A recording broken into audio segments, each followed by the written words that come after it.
से निकल के आता है एक लड़का, दीपक मीणा। दीपक मीणा दिल्ली की ओर चलता है, आईएएस बनने का सपना देखता है, मुखर्जी नगर पहुंचता है।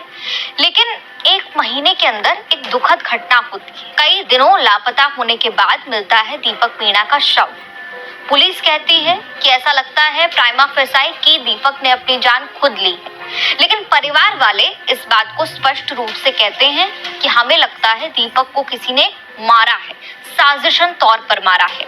आपको बता दें, दीपक मीणा दृष्टि आईएएस एक टॉप यूपीएससी संस्थान में वो पढ़ाई करता था और दृष्टि आईएएस की तरफ से भी अब एक प्रेस रिलीज जो है वो जारी करके कुछ तथ्य बताने की कोशिश की गई है।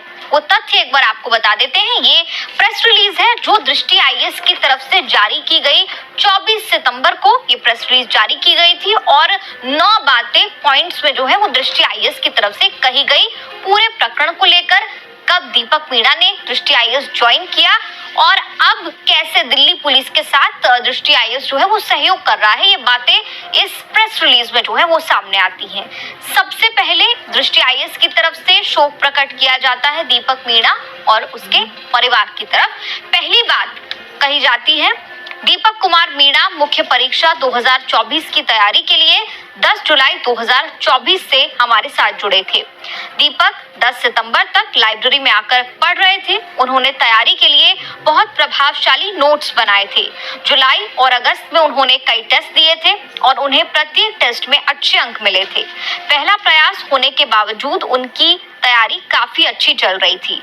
बहुत संभावना थी कि उनका चयन पहले ही प्रयास में हो जाएगा। उन्हें भी खुद पर इतना भरोसा था। दृष्टि आईएएस की तरफ से साफ तौर पर कहा गया कि दीपक मीणा जो है वो एक अच्छा स्टूडेंट था। जितने टेस्ट इस बीच हुए अच्छे अंक उसमें प्राप्त हुए। और आपको ये भी बता दें कि मात्र एक ही अटेम्प्ट में उन्होंने इसी साल यूपीएससी की प्रीलिम्स परीक्षा जो शुरुआती परीक्षा होती है उसे क्रैक कर लिया फर्स्ट अटेम्प्ट में ही, वो भी बिना किसी लंबे चौड़े कोचिंग सहयोग के बिना। दिल्ली दीपक मीणा आए और उन्होंने अपनी मेंस की परीक्षा के लिए दृष्टि आईएएस में अपने आप को एनरोल कराया। अब आगे की बात सुन लीजिए, दृष्टि आईएएस ने अपने प्रेस रिलीज में और क्या जानकारी दी। दृष्टि आईएएस ने कहा कि 11 सितंबर की सुबह वो अपने पीजी के साथियों के साथ लाइब्रेरी नहीं आए। दोस्तों ने पूछा तो उन्होंने कहा कि वो बाद में आएंगे, लेकिन उसके बाद से उनसे कोई संपर्क नहीं हुआ। दृष्टि आईएएस कह रहा है कि 11 सितंबर को दीपक जो है वो नॉर्मली जैसे वो आया करते थे उस दिन वो लाइब्रेरी नहीं आए और इसके पहले 10 सितंबर को पिता से उनकी अंतिम बातचीत जो है वो हुई थी। अब अगली बात सुन लीजिए, 13 सितंबर की कड़ी की अब बात हो रही है। 13 सितंबर को दीपक के रूममेट्स ने हमारी टीम को बताया कि दीपक 11 तारीख से पीजी नहीं लौटे हैं और उन्हें फोन भी उनका नहीं उठा रहे। सूचना मिलते ही हमारी टीम कोऑर्डिनेटर ने दीपक के नंबर पर कई बार फोन किया किंतु फोन नहीं उठा। इसके तुरंत बाद हमारी टीम द्वारा दीपक के परिवार को सूचना दी गई। वो भी इस बात से परेशान थे कि 2 दिनों से दीपक से संपर्क नहीं हो पा रहा है। दृष्टि आईएएस कह रहा है कि हमें जब रूममेट से इस बात की सूचना मिली कि दीपक गायब है, दीपक का कोई अता पता नहीं है, तो दृष्टि आईएएस ने भी दीपक के नंबर पर कई बार फोन किया लेकिन फोन उन्होंने नहीं उठाया। इसके बाद उन्होंने दृष्टि आईएएस ने परिवार वालों को सूचित किया। दृष्टि आईएएस ने कहा कि अगले दिन दीपक के परिवारजन दिल्ली आए और उनके द्वारा पुलिस में गुमशुदगी की शिकायत दर्ज कराई गई। इस समय तक दीपक का फोन स्विच ऑफ हो चुका था। दृष्टि आईएएस ने कहा कि 14 सितंबर से इस मामले की जांच दिल्ली पुलिस के हाथ में है। 15 सितंबर को दीपक के परिवार की उपस्थिति में हमारी टीम ने पुलिस को लाइब्रेरी की सीसीटीवी फुटेज उपलब्ध कराई। दीपक के मित्रों और परिचितों से भी पूछताछ की गई। आसपास के कई अन्य स्थानों से भी जांच अधिकारियों ने फुटेज एकत्रित की, पर सभी प्रयासों के बाद भी कोई ठोस सुराग नहीं मिला। तो इस प्रेस रिलीज में दृष्टि आईएएस ये भी कहता है कि वो कैसे दिल्ली पुलिस के लगातार टच में था। 15 सितंबर को लाइब्रेरी की जो फुटेज थी वो पहुंचाई दिल्ली पुलिस को। आगे दृष्टि आईएएस ने कहा कि आखिरी उम्मीद ये थी कि 20 सितंबर को शुरू होने वाली मुख्य परीक्षा में शामिल होने के लिए दीपक अपने परीक्षा केंद्र पर पहुंचेंगे। पुलिस की टीम और परिवार के सदस्य वहां मौजूद थे, पर दीपक वहां नहीं पहुंचे। उसके बाद पुलिस टीम ने उनके फोन की आखिरी लोकेशन के आधार पर नजदीकी इलाकों में सघन खोज की तो मुखर्जी नगर से सटे दिल्ली विश्वविद्यालय के छात्रावास के अंदर झाड़ियों में उनका शव मिला। इसके बाद दृष्टि आईएएस अपने प्रेस रिलीज में ये भी बताता है कि क्या उनके मेंटर्स को, जो टीचर दीपक को पढ़ाते थे, क्या दीपक ने कभी उनसे शिकायत की कि वो तनाव में है, इस तरह की कोई शिकायत की गई या नहीं की गई। उस पर दृष्टि आईएएस ने कहा कि दीपक कुमार मीणा ने कभी भी किसी तरह के तनाव या दबाव की शिकायत अपने मेंटर्स से नहीं की।